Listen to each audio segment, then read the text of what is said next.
This Ferguson tractor was manufactured between 1946 and 1956.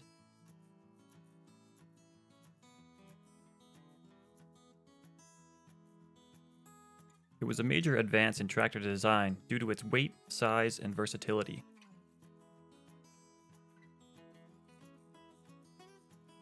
It also made popular Harry Ferguson's three-point hitch design, which is still common to this day on most tractors.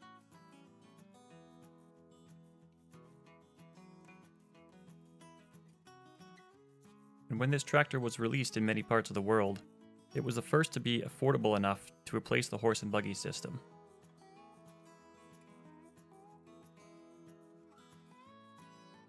Still an impressive machine, nearly 75 years after it was built.